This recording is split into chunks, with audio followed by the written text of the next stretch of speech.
O sea, ahí me imagino que preguntan si se debe leer como un libro normal, página tras página, y buena esa pregunta, padre. Sí, y la Biblia es bien enredada, ¿no?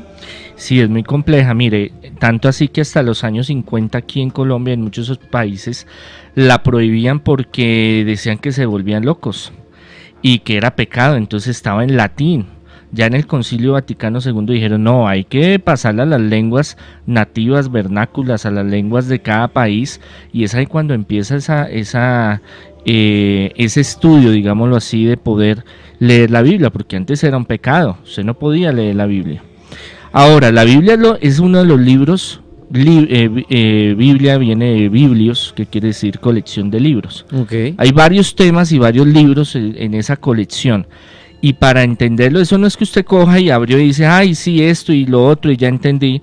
Es muy complejo, hay que estudiar, porque la Biblia habla de muchos géneros y de muchas formas.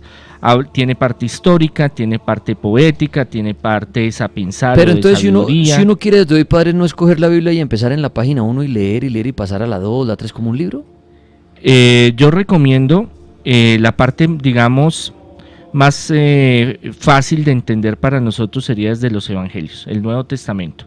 La Biblia se divide en el Antiguo Testamento, que es todo lo que pasa al pueblo judío, Moisés, Abraham, Isaac, Números, bueno, cuenta toda la parte del pueblo judío, y el Nuevo Testamento, por eso se llama Nuevo Testamento, porque viene Jesús y se inicia los milagros, las apariciones, todo lo que Jesús trata de enseñar y que los apóstoles pues tratan de resumir en los evangelios. Entonces es más fácil usted entrar a leer, por ejemplo, Jesús camina sobre las aguas, por ejemplo, es mucho más en el lenguaje, es más fácil de entender. Si usted empieza por el Génesis, entonces usted empieza, que es el primer libro, Génesis en griego quiere decir orígenes, vemos en que en 7 días hizo la creación Dios, vemos a Adán y Eva, pero ¿qué pasa? Va a ser un lenguaje más complicado de entender, porque la Biblia también habla de analogías y de símbolos, y por ejemplo los números tienen un significado. El 1 es el inicio y el 7 es la perfección, por ejemplo. En el libro de sabiduría dice, para Dios un año puede ser 1000 años y 1000 años para Dios puede ser un día. Okay. Entonces no está hablando tanto exactamente que fueron 7 días que creó el universo. Entonces entrar, por ejemplo, a ver números, a ver otros libros del Antiguo Testamento, hace de que si usted no tiene una preparación, usted quede como, ¿y esto? ¿Y por qué la Biblia saltó de esto a lo otro? ¿Y cómo es que yo voy a entender? Toca empezar a estudiar. Eso no es coger y empezar a leer de una y ya. No, porque ahí nos vamos al fanatismo. Entonces, por ejemplo, cuando Jesús dice, si tu mano te hace pecar, si tu ojo te hace pecar, córtate tu mano y sácate tu ojo, porque es preferible que llegue al reino de los cielos manco y ciego que condenarse. Entonces hay que darle un sentido, que eso se llama la hermenéutica o exégesis también, interpretación, y también los hechos en ese tiempo, de que Jesús no va a querer que todo el mundo, Dios sabe que tenemos imperfecciones y Jesús sabe que cometemos errores. Entonces Él no le va a decir, sáquese sus ojos, que es uno de los dones tan preciados que tenemos, para decir, no, es que yo estoy con Jesús y me saco los ojos. Es una interpretación que Él está dando, y que nosotros también debemos de entender. Cuando lo vemos así fanáticamente, fundamentalistamente, cuando decimos es que es así literalmente como está escrito, entonces nos vamos a los fanatismos y a los problemas, y mucha gente pues cree que lo que está ahí es exactamente como fue. Hay muchas cosas que sí fueron exactamente como sucedieron y otras son de interpretación. Entonces hablan de muchos lenguajes al tiempo y muchas formas de expresión y muchos símbolos que en ese tiempo tenían un significado que ahora tienen otro. Entonces hay que empezar a conocer y estudiar. ¿Qué les puedo decir? Los proverbios son el libro de sabiduría nos llenan de bastantes consejos prácticos y los pone en práctica. Los evangelios, entrar a los evangelios es algo donde vamos a ir conociendo un poco más de lo que Jesús y los apóstoles vivieron y la tradición de la iglesia en cuestión de Jesús, y eso nos va a ayudar a entender muchas cosas. Pero es como si usted tiene un libro de mecánica y usted coge el manual de mecánica y va a decir, yo voy a reparar el motor de mi carro porque se dañó. Y usted empieza a desbaratarlo y usted empieza que la bujía y que la chumacera y que esto y lo otro, y después usted dice, pero es que mire, yo miro el manual, pero esto no me casa, esto no es así. Entonces la Biblia también necesita estudio, necesita compromiso, necesita oración, necesita tiempo para analizarla. Muy bien, La Mega, buenas noches. Buenas noches, Cepas. Bienvenido, amigo. ¿Cuál es su pregunta para el Monseñor Andrés? Monseñor, buenas noches. Habla con William Murcia de Cali. Monseñor, pues tenía un parcito de preguntas que... Elija una pregunta, por favor. Pero la buena es la vida de Cristo, porque siempre la cuentan de los 30 a los 33. O sea, no hay un libro que especifique pues la vida de Cristo de los 0 a los 30. ¿Por qué? ¿Por qué no se habla de Cristo de los 3 a los 30 años? Eso lo entendí, sino de los 30 a los 33. Bueno, hay una parte muy importante que la Sagrada Escritura, los evangelios y los libros apócrifos o secretos, un día estos hablamos sobre los libros apócrifos y secretos, los judíos no escriben como nosotros escribimos. Usted en literatura occidental, usted tiene un inicio, una trama y un desenlace. Usted tiene una historia cronológica que empieza en algo y termina en algo. Ellos tienen un inicio, tienen un final, pero ellos se saltan periodos históricos, periodos de edad, periodos, por eso desde los 12 hasta los 30 años no hay muchos detalles en los evangelios, porque doctrinalmente no es una materia. Cuando escribieron los evangelios, cuando se reunieron, y eso fue un periodo de varios años, querían recopilar las enseñanzas y la doctrina más importante de Jesús. Entonces muchas cosas de que si Jesús, por ejemplo, ¿qué hizo a los 14 años, por ejemplo? Si no es doctrinal, o sea, si no va a aportar para uno crecer espiritualmente, para el reino de los cielos, los autores fueron desechando eso. Tanto así que usted no encuentra ningún escrito que hable de la parte física de Jesús. Porque para ellos no les importaba si era alto, gordito, negrito, acuerpado, ojos verdes como la visión americana o gringa de Inglaterra de Jesús, o si tenía el pelo largo o corto. Hay algunos escritos donde hablan y algunos grabados donde muestran más o menos la fisionomía de Jesús, que es más o menos la que conocemos, pero pues no tan mono, ¿no? Un poquito más hacia el lado del oriente. Entonces hay muchas cosas que no aparecen, porque no, para los escritores no era de curiosidad, que si Jesús le gustaba dormir en la sala o en el cuarto de él, por ejemplo, eran cosas que no, para ellos no lo veían práctico y no lo veían doctrinal, sino más bien por curiosidad, y por eso muchas cosas las dejan al lado de, por ejemplo, si Jesús le gustaba comerse 3 panes o 2 panes. O sea, eso es de curiosidad interesante para nosotros, pero doctrinalmente no aporta hacia lo que los autores querían, que era que la gente entendiera cuál era el mensaje de Jesús y la doctrina hacia la salvación. Aquí hay una pregunta interesante antes de ir a las líneas. Para esta época dicen, según el Papa, el Vaticano y la Iglesia Católica, ¿cómo se debería celebrar la Navidad? O sea, que ¿cómo es la Navidad? ¿Cómo debería ser realmente? ¿Una misa o qué pasa? Bueno, desde hace muchos siglos la Iglesia viene haciendo una tradición, una conmemoración. Hay un programa en YouTube que hablamos sobre la verdadera fecha de la Navidad, que no, o sea, es una conmemoración, más no quiere decir de que Jesús nació el 24 de diciembre. Y eso lo hemos hablado ya en varios programas. A través de los siglos se fue creando una liturgia, o sea, una forma de rituales para celebrar y conmemorar el nacimiento de Jesús. Entre ellos, después de San Francisco de Asís, que es el que retoma muchas costumbres de diferentes lugares y dice, bueno, voy a hacer el pesebre y vamos a hacer algo en vivo y vamos a hacer, todos los días vamos a hacer una oración especial, y eso se fue convirtiendo en lo que llamamos la novena de aguinaldos o la novena de Navidad. La Iglesia tiene varias ceremonias durante este periodo y varios contenidos importantes, en lo cual que se llama al compartir, a la paz, a la renovación, a ese anhelo de que Jesús vuelva a nacer en nuestros corazones, el encuentro también con la iglesia, el compartir, el celebrar. Eso sería, digámoslo, no es tanto de la versión materialista o europea o gringa, perdón, de los regalos, ¿no? El Papá Noel que llegue y le da su regalo, es más como la conmemoración de que Jesús viene, qué alegría que Él viene a salvarnos. Entonces toda la liturgia y todas las ceremonias giran alrededor de dar gracias al Señor, de sentirnos contentos, de unirnos. O sea, es una fecha muy bonita de encuentro. Y ya después viene lo que son los regalos, que pues también es una forma de demostrar el cariño y el amor que todos nos tenemos. La Mega, buenas noches. Hola, buenas noches, ¿cómo están? Bien, gracias. ¿Cuál es su pregunta para el monseñor?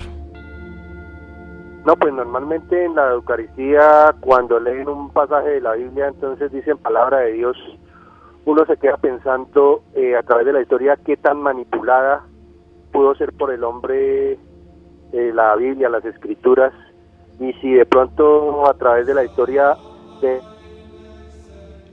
Perdón, ¿qué? ¿Aló? No, la llamada la perdimos. Voy aquí a Twitter, preguntas para el monseñor Andrés.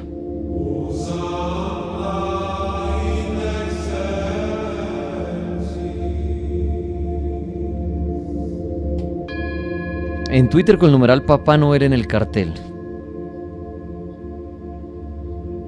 Acá le preguntan, padre, sobre los misterios, según la iglesia, sobre los misterios de los hijos de Jesús. ¿Para la iglesia Jesús tuvo hijos? No, oficialmente no, ni siquiera para los ortodoxos anglicanos,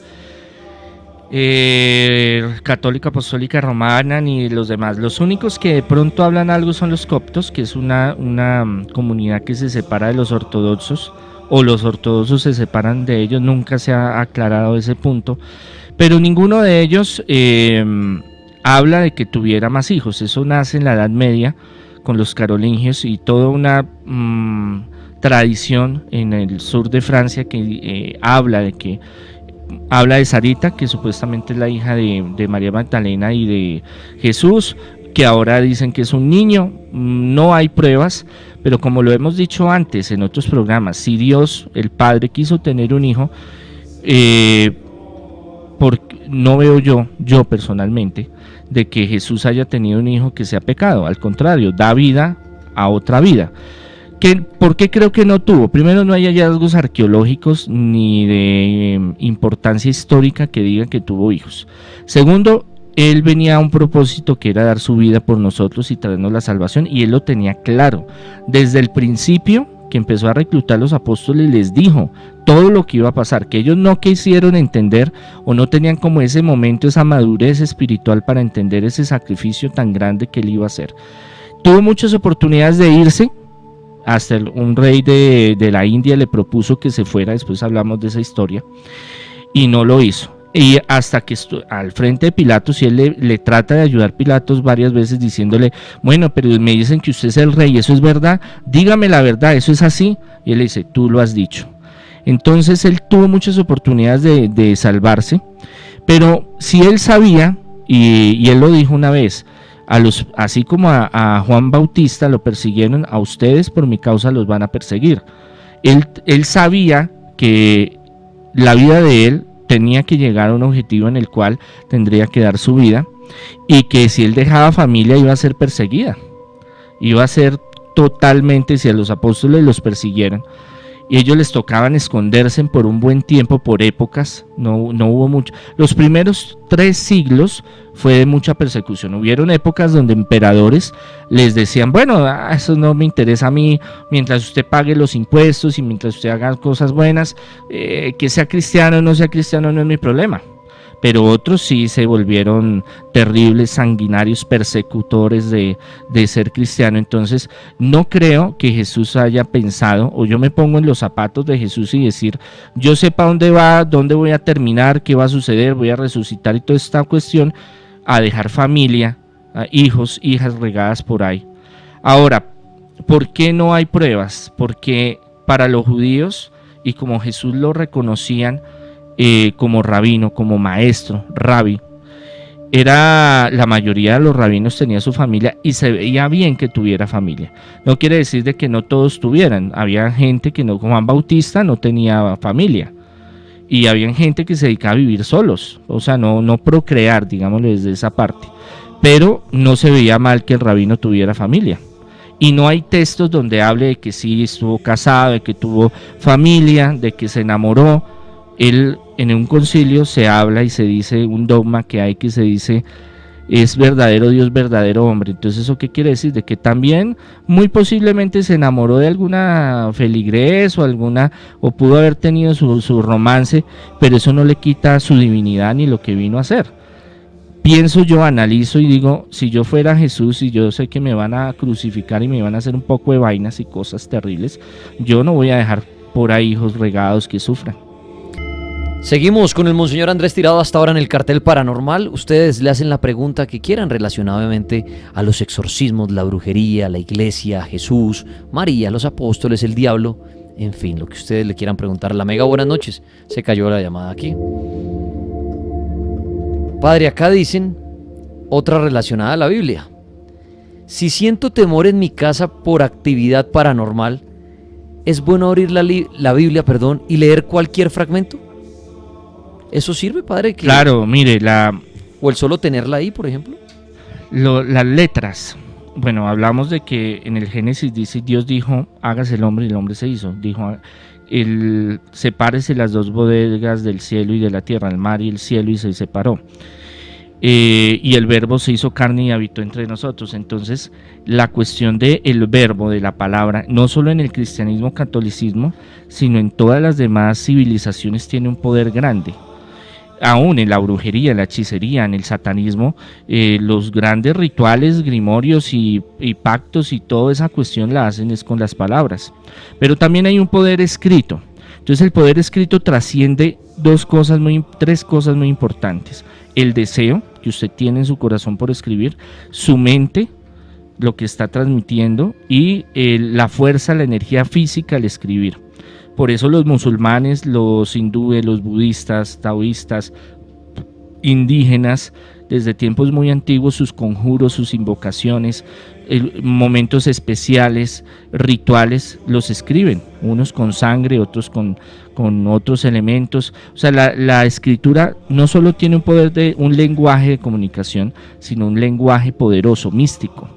Y en el cristianismo, catolicismo, al bendecir y conjurar darle una bendición especial a una Biblia, coge una fuerza especial, y la palabra de Dios que está ahí, o sea, la palabra que se nombra a Dios, tiene mucho poder. Salmos como el 91, que es el que la mayoría tiene, el que vive al amparo del Señor será protegido, el 119, el 23, hay salmos que tienen una fuerza especial. Es más, mira, hay rituales de exorcismo donde, aparte de las letanías, que es repetir ciertas invocaciones a los ángeles, a los santos, hay textos donde se lee cuando hay pasajes donde Jesús exorciza, digamos, a poseídos. ¿Por qué? Porque el renombrar, el volver a revivir ese pasaje tiene una fuerza espiritual. Entonces, ¿qué es importante? No leer la Biblia por leerla cuando haya circunstancias paranormales, sino hacerlo con fe, hacerlo con devoción, hacerlo con esa certeza de que es una palabra de Dios y que usted está invocando esa presencia de Dios en su casa. La Mega, buenas noches. Sí, buenas noches, Dani, ¿cómo vamos? Bien, gracias. ¿Quién habla? Julián. Julián, gracias por llamarnos. ¿Y qué le quiere preguntar al monseñor? Pues yo sí le quería preguntar por qué el rey Salomón se alejó de la presencia de Dios y el por qué deja registrar las clavículas en donde habla, o más bien menciona, varios rituales como para manejar fuerzas angelicales y fuerzas del bajo astral. El rey Salomón. Bueno, ya en algunos programas hemos hablado de él. Él llega a un punto político económico muy grande en el Medio Oriente y crea una fama muy grande de ser muy sabio. Eso está registrado en muchos libros aparte de la Biblia. Y eso hace de que él quiera experimentar muchas cosas. Y él empieza a tener como acercamientos con otras religiones, espiritualidades y otras formas de ver las cosas. Entonces llega la reina de Saba, que sí fue real. Algunos en años anteriores decían que no, pero pruebas arqueológicas muestran que sí existió.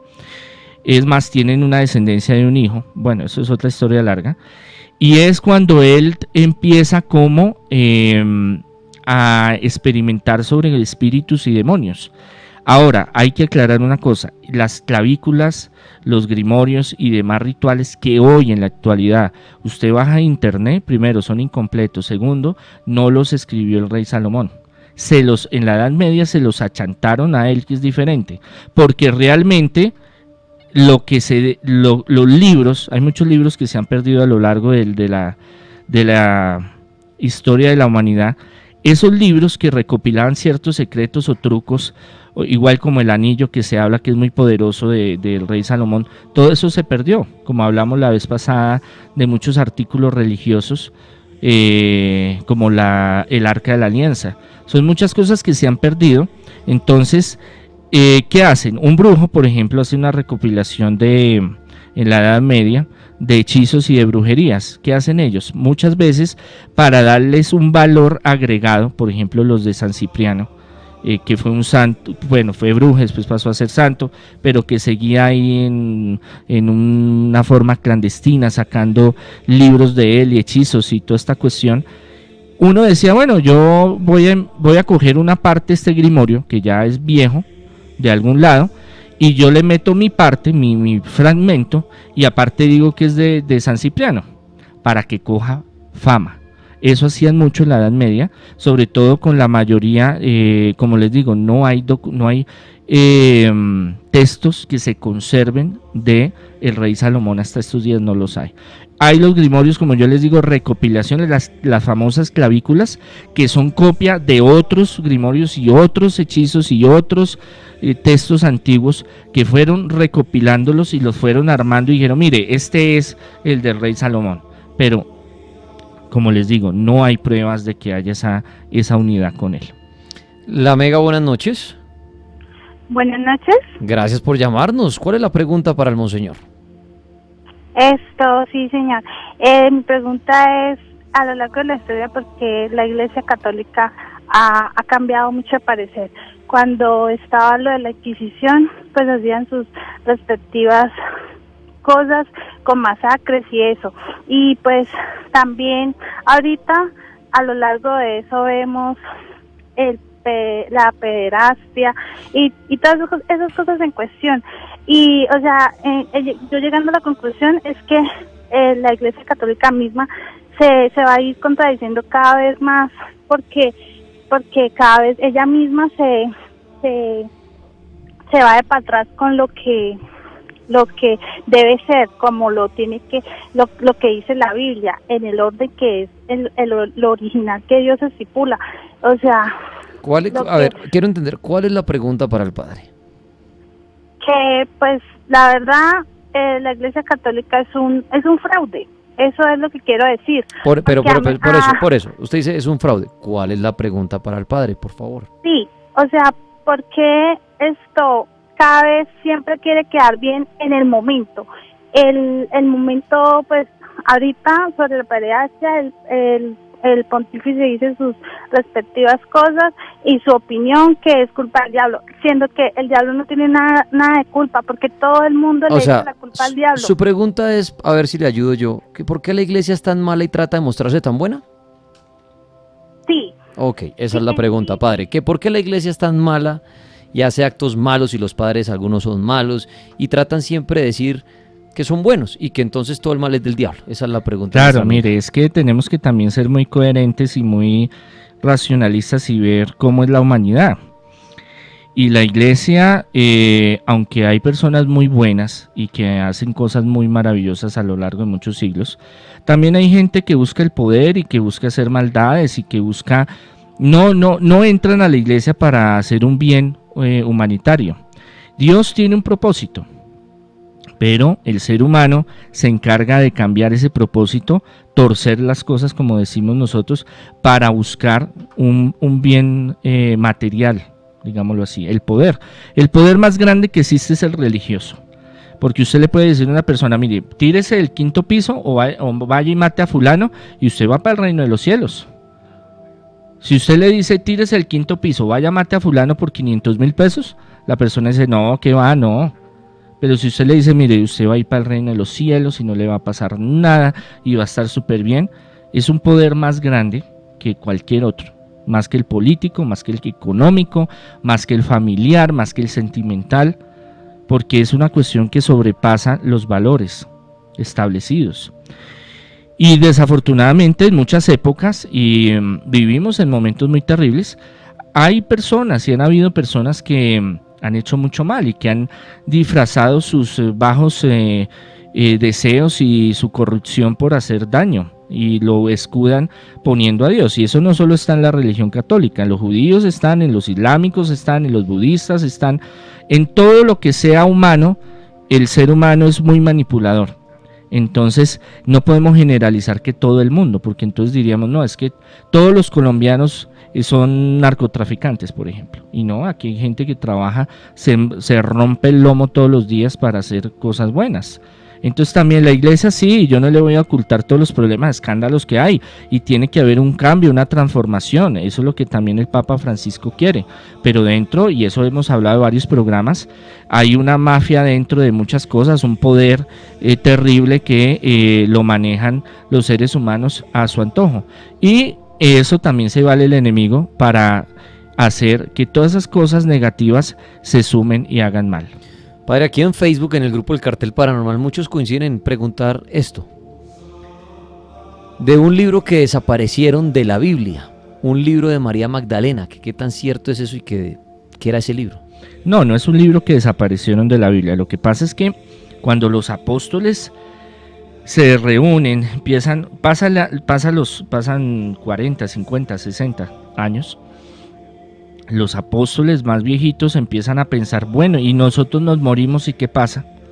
Hay toda una tradición oral y toda una tradición de vivencias, y dijeron, tenemos que empezar a recopilarla. Entonces los discípulos de los discípulos empiezan a organizar y organizan lo que conocemos hoy de la Biblia, del Nuevo Testamento. Del Antiguo Testamento ya los judíos habían cerrado los libros que eran el canon, como ellos lo llaman, lo legal, entonces no había problema. Los judíos cristianos cogieron y ya como está establecidos los libros del Antiguo Testamento, no hay problema, y cogieron los del Nuevo Testamento.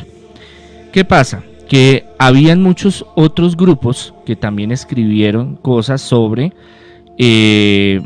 hay, por ejemplo, 3, 4 apocalipsis de San Pedro, por ejemplo.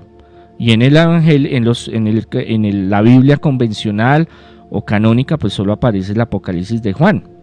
Y así hay muchos libros que, y está el Evangelio de María Magdalena y el Evangelio de María, la mamá de Jesús, y bueno, en fin, que tienen mucha información y están aparte los gnósticos, y bueno, que para ellos en ese momento no eran realmente, como lo hablamos hace un rato, era más por curiosidad, más que parte de la parte ideológica y la parte de teología para salvación, se llamaba en ese entonces.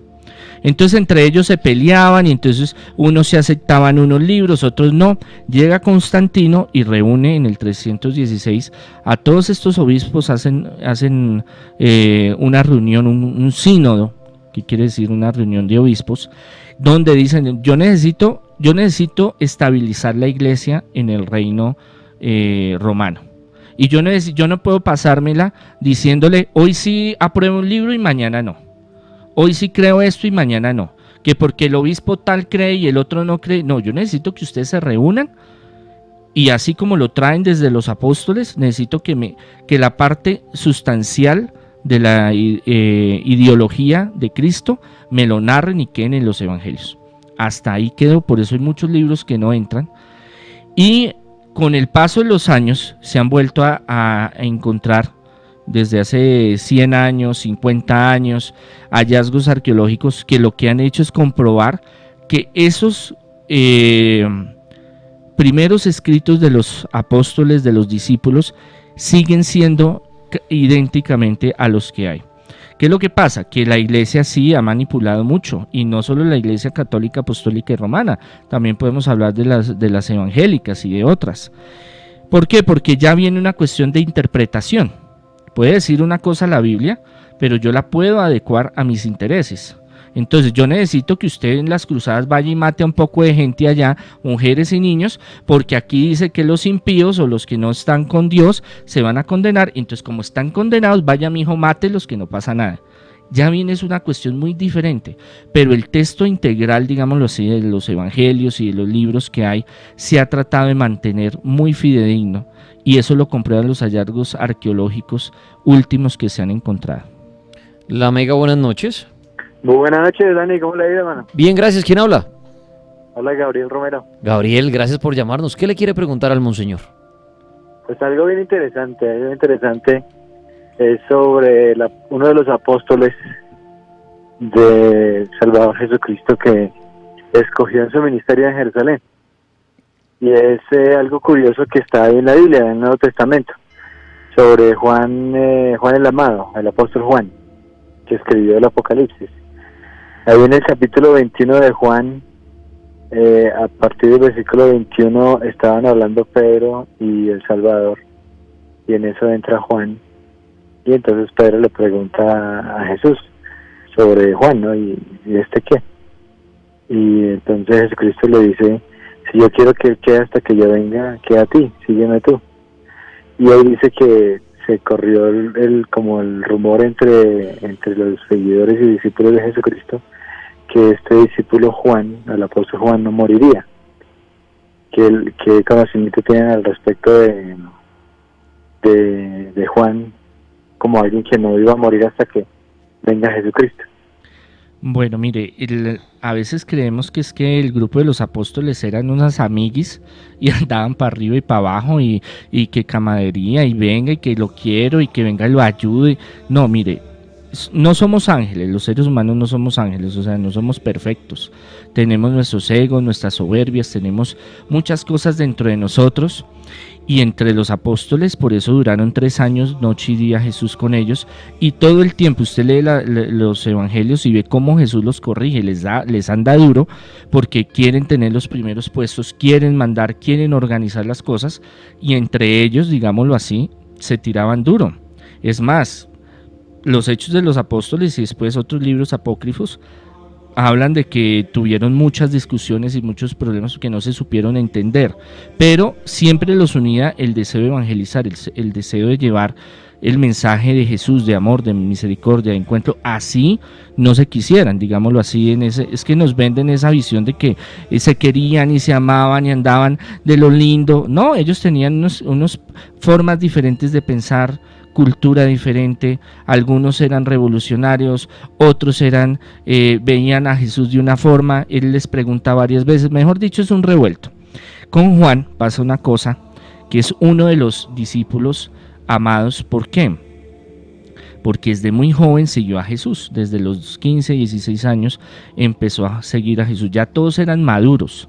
Pero uno de los pocos jovencitos, digámoslo así, de que se pega mucho y que Jesús le tiene un afecto especial.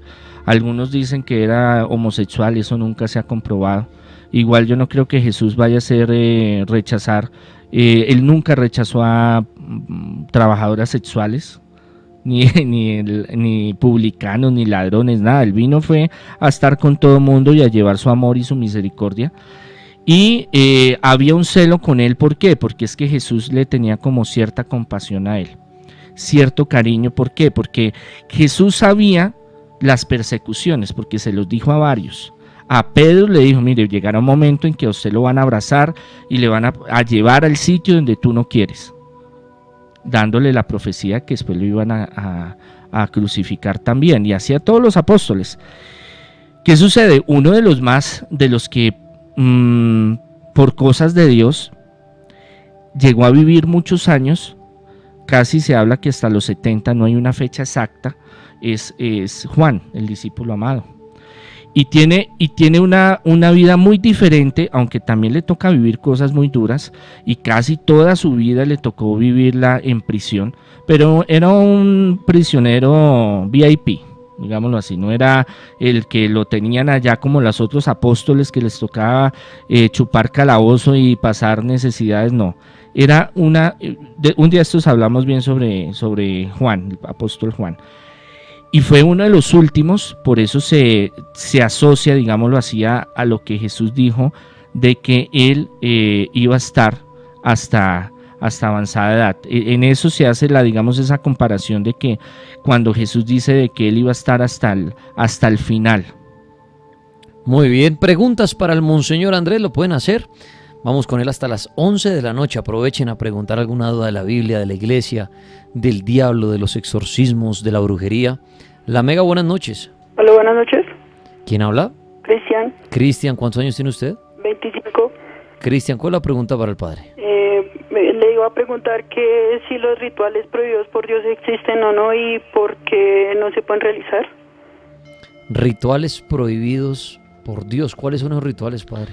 Bueno, yo creo que a lo que es que como tocaría caso específico mirar qué rituales, o sea, a qué se refiere. Yo me imagino que es a los rituales satánicos o invocaciones de cosas malas y de cosas demonios y que traigan tragedias y cosas negativas. ¿Por qué prohibidos? La brujería, inclusive. Sí, claro, porque la brujería es hacerle mal a una persona. Uh-huh. ¿Qué pasa? ¿Qué sucede? Cuando nosotros queremos hacer mal, digámoslo así, sin importar qué costo sea y qué rituales haga, digámoslo así, que impliquen ir con el enemigo. El enemigo es un traicionero, debemos entender, es el padre de la mentira. En la Biblia tiene más de 30 nombres diferentes, en el cual usted a esos tipos de espíritus o de almas o de demonios, como los quieran llamar, son espíritus que no son los amigos que nosotros creemos. No es que él me va a hacer el favor y quedamos súper bien. Y a través de la historia se ha visto muchos casos donde recurrir, digamos, al enemigo trae consecuencias nefastas, negativas. Entonces, ¿qué es lo que quiere Dios? Dios tiene un propósito, Dios nos ama, Dios quiere que estemos bien. Pero cuando nosotros tomamos nuestra libertad y decimos, no, mire, qué pena Dios, yo con usted no sigo porque es que usted no me funciona y yo me voy donde el cachón o voy a hacer ciertas cosas con ciertos espíritus, pues usted ya se tiene que hacer cargo de lo que suceda. Entonces por eso es que, digámoslo, se llaman, digo yo, prohibidos o rituales que no son aconsejables. Es más, yo tengo ahorita muchos casos donde muchos bajan de internet ciertos rituales y ciertas cosas y se ponen a hacer y terminan poseídos. Entonces es una cuestión de que uno no puede hacer negocios, digámoslo así, con gente que es falsa, que es doble, como el enemigo. Uno tiene que ir a lo seguro que es Dios, pero también esa cuestión, eso depende mucho de la libertad de cada uno y de qué es lo que usted lo vea, el concepto que es prohibido y qué no es prohibido. Por eso yo le decía, depende de qué ritual o qué es lo que vaya a hacer o cómo lo vaya a hacer. O sea, es muy complejo. Muy bien, más preguntas para el Monseñor. La Mega, buenas noches. Buenas noches, Dani. ¿Quién habla? Con Julián. Julián, gracias. ¿Cuál es la pregunta? Gracias. Buenas noches, Monseñor. Le iba a hacer una pregunta. Yo me casé por la iglesia y me separé. Todavía no he hecho la anulación del matrimonio, pero yo en este momento tengo otra relación, pues ya ya ha pasado año y 2 meses después de que me separé, conocí otra persona y me estoy dando la oportunidad con ella. Yo le iba a hacer una pregunta, ¿qué tan bien o tan mal visto está eso para Dios, o qué tanto puedo estar pecando, o si me pueden estar de pronto excomulgando de algunas cosas de la iglesia? Muchas gracias. Bueno, si hablamos desde el pensamiento de Dios, Dios es amor, y si usted está respetando a una persona y está viviendo con ella y ella lo respeta a usted, tácitamente ahí hay un matrimonio, tácitamente. Si lo hablamos desde la iglesia, no es lo ideal, o sea, la iglesia no promulga de que usted viva en concubinato, como se llama, o arrejuntados, como decimos. ¿Por qué? Porque el matrimonio da una estabilidad, no es que camine y vivamos juntos y a ver qué pasa, sino que ahí hay unas reglas y hay un compromiso con Dios, con la pareja, con la sociedad, con la iglesia. Entonces siempre la iglesia trata, sobre todo por la familia, el matrimonio siempre se busca también es por darle una estabilidad al hogar, no simplemente hoy conocí un señor y tuvimos un hijo y tal luego y se acabó. Cuando hay un compromiso ya eclesiástico, social, político, religioso, tiene una fuerza más importante. Ahora, eso va en cada caso, porque eso no que hay hogares que se casan y es un infierno, y hay hogares que viven arrejuntados, como decimos nosotros, y viven en santidad. Eso cada caso es muy diferente. Pero sí lo animo a que ahorita aquí en Bogotá ya está el juzgado eclesiástico. Antes tocaba mandarlo a Roma y eso era un poco de plata y de compromisos y de cosas. Que si usted se siente mejor de que va y anula su matrimonio anterior ante la iglesia y se puede volver a casar, pues hágalo, eso le va a dar a usted más tranquilidad y más paz. Por eso la iglesia siempre opta y busca, digámoslo así. En la parte tradicional, obviamente es un pecado vivir así, pero también, como yo le digo, hay que mirar de los dos lados, del hombre y la mujer, cómo va su relación como pareja. Pero siempre uno opta que se casen, que hagan las cosas bien. Está la parte civil, esa es muy importante, y la parte eclesial, pues si usted está vinculado a la iglesia, pues debería buscar esa solución. La Mega, buenas noches. Hola, buenas noches. Buenas noches, bienvenido. ¿Cuál es su pregunta? Tengo una pregunta, pues he leído mucho de la Biblia y habla de que el apóstol Pablo dice que logró subir hasta el tercer cielo. Quisiera que me explicara sobre los cielos que habla la Biblia. ¿Sobre los cielos? Sí. Sobre los cielos que habla la Biblia, el tercer cielo y cielos. Sí, habla de 7 cielos, bueno, los islámicos más que todo hablan de los 7 cielos. A ver, es que hay una cuestión de que Jesús solo habla del reino de los cielos. Él no habla, no especifica, digamos, lo que hay 1, hay 2, hay 3, hay 4, hay 5, hay niveles, pero por tradición se habla, desde tiempos muy antiguos, que hay diferentes niveles, digámoslo así, hay diferentes cielos. ¿Qué creemos? Que por Jesucristo y el buscar ser una mejor persona en esta vida y el querer estar con Dios, por Jesucristo entramos a recibir el lugar que nosotros queramos estar en el reino de los cielos. Aún los que no crean en Jesucristo ni en Dios, ellos tendrán su oportunidad también, porque lo juzgará lo que es la ley del amor, de la misericordia. No porque usted sea cristiano, católico y todo el mundo, entonces todo el reino, todo el universo entonces se va a condenar porque no conocen o no saben de Jesús. Ahí está la ley del amor, la ley de la misericordia. Entonces Jesús habla solo que hay un cielo. No habla de múltiples, digámoslo así, pero por tradición se habla de que hay varios, y que hay varios niveles donde están los ángeles, y están los santos, y está la Virgen, y están los apóstoles, y el último y el más alto está la Santísima Trinidad, Padre, Hijo y Espíritu Santo. Como es algo incierto, en muchas revelaciones de la Virgen y en otros santos y videntes de otras religiones habla de que hay muchos niveles. En muchas otras religiones habla de que hay muchos niveles diferentes, digámoslo, de conciencia, de ese reino espiritual, de ese otro mundo, digámoslo así. Podríamos llevarnos una sorpresa que cuando saliéramos de acá a este plano terrenal hubiera más reinos, hubiera más niveles, digámoslo así, y pues hasta interesante porque pues se puede conocer más. Pero en lo que en la tradición cristiana católica no se habla de que hay 7 cielos como una verdad absoluta, porque Jesús nunca habló de 7 cielos, pero de que hay un reino y que está preparado para todo el que quiera estar y que quiera vivir la felicidad eterna, es lo que Jesús invita. Aquí hay una pregunta similar a la ahorita de la iglesia, monseñor. Alguien pregunta: ¿me puedo casar una sola vez por la iglesia en la vida? No, usted se puede casar múltiples veces, siempre y cuando haya algo en lo cual es muy importante, que es la nulidad, buscar una causa de nulidad. Y eso lo hace un juez. Haga de cuenta como cuando usted va al juzgado y usted se casa por lo civil, y después usted vuelve y dice: mire, yo no me entendí con esa señora, da mucha cantaleta, yo ya no puedo vivir, necesito. Entonces entran a un proceso de divorcio. En la iglesia ocurre lo mismo. Le podría decir que el derecho canónico nace primero cuando se fusiona el Imperio Romano con el cristianismo. El emperador se vuelve el mismo papa, o sea, hay una transmisión de poder, y ese poder económico, político, también se vuelve legislativo. Entonces la iglesia se convierte en juez y señor Después es que con el tiempo nace el derecho civil, pero primero nace el derecho canónico. Gran parte de todo el proceso de Senado, Cámara, leyes, viene del Imperio Romano, y eso transmitió a la Iglesia, y de la Iglesia pues tiene su forma de hacer las cosas.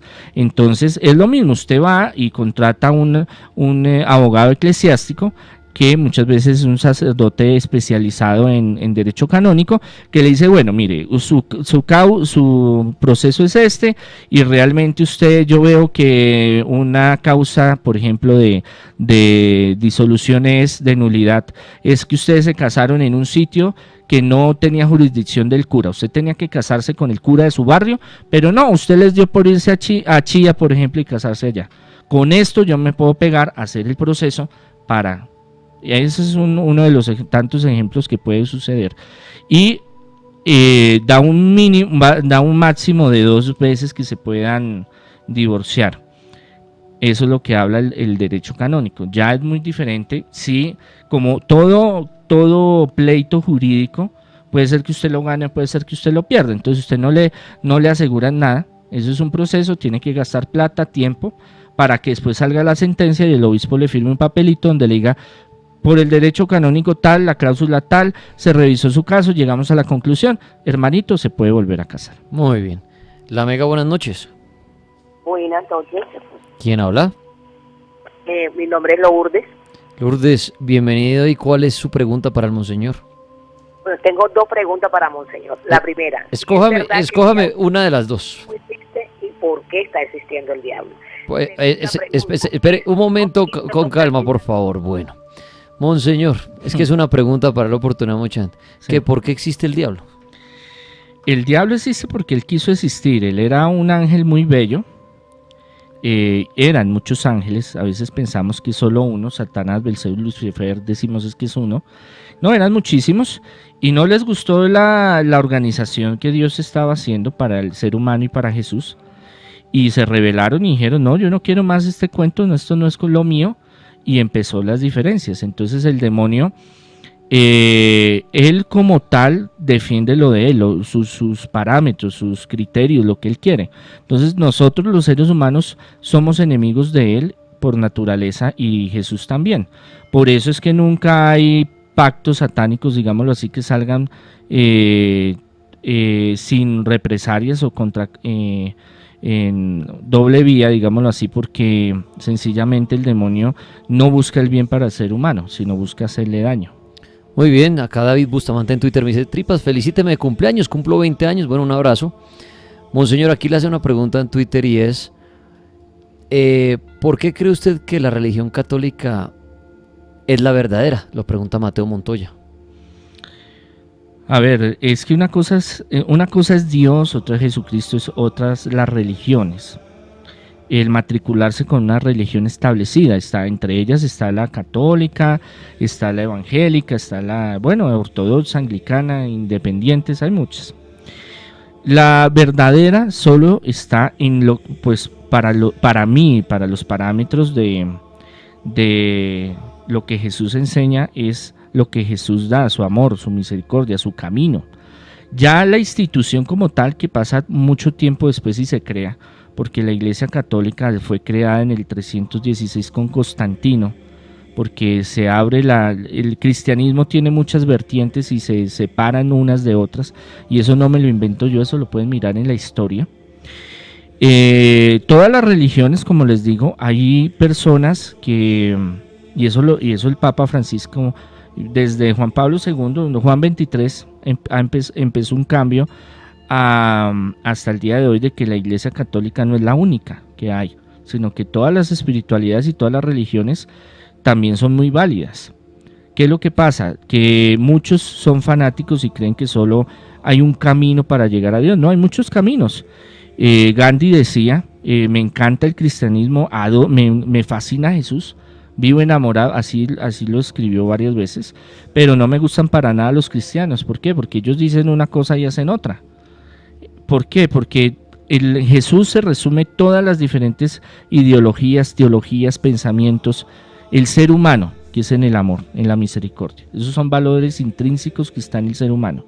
Que ya otros le quieran poner títulos, es que yo soy de tal iglesia, entonces esa es la verdadera.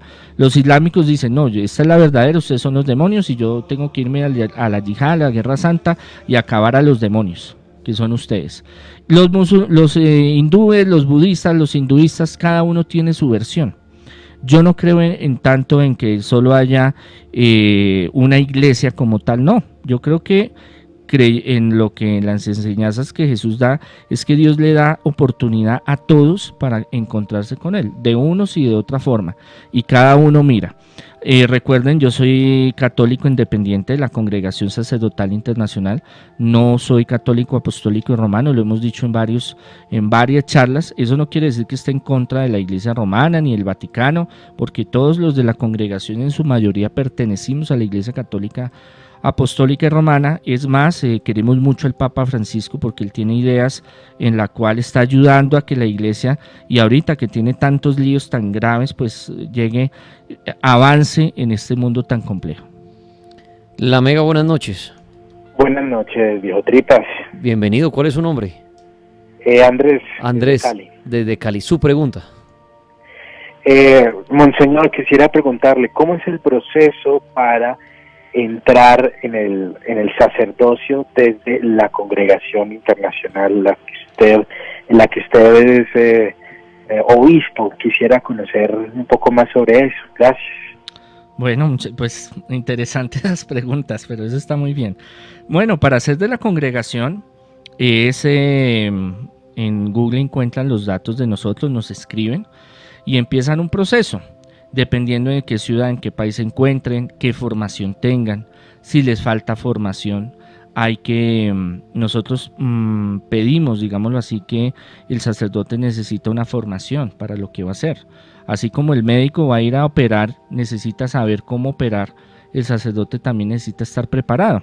Nosotros también damos esa capacitación, es un proceso, no es de la noche a la mañana, no es que usted llegue y dice, ay, yo quiero ser cura, yo quiero ser sacerdote tan bonito, quiero hacer esto y quiero hacerlo. Muchos vienen porque, pues, por el ministerio mío de liberación y exorcismo, pues que somos más abiertos en esa parte y en otros pensamientos, digámoslo así, pero en sí es un compromiso muy, muy importante con Dios. Es opcional el celibato, hay sacerdotes casados y otros que son célibes, o sea, solteros, como era en la antigüedad hasta el año 1000, que era así.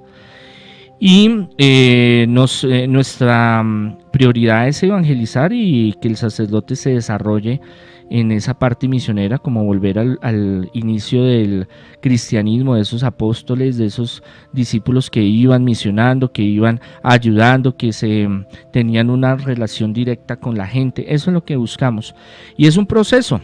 Hay que entrar, hay que hacer una petición de entrada, hay que llenar unos requisitos, unos papeles que pedimos, empezar un diálogo con nosotros, mirar la misión que esté haciendo, el trabajo que esté haciendo, qué formación tiene, si ya es sacerdote de otra iglesia o si tuvo algunos estudios en teología o cuál es su profesión, y de esa forma se va encaminando. La idea es que la congregación le ayude a que desarrolle su carisma y a través de su carisma ayude a que la congregación crezca para llevar el mensaje de Dios. Monseñor, para ir cerrando esta noche, la pregunta que le decía yo ayer a los oyentes que quieren oír su respuesta: ¿cómo es el diablo físicamente?